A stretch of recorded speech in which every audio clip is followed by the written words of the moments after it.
for Jesus Christ in the history of the Christian church. I don't think there's anybody that compares to Paul.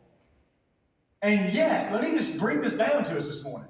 And yet, Paul is here and he says, I need prayer regarding me sharing my faith. So in that sense, Paul looks more like us, doesn't he?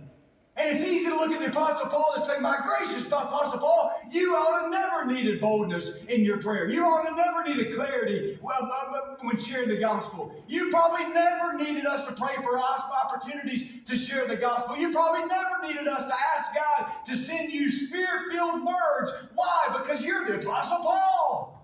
And yet we're going to find out this morning that is exactly what Paul does constantly, regularly. He's saying, listen, I'm not going to go unless you pray. And when you're praying, if you'll pray for me, the Apostle Paul. So I just want to say this to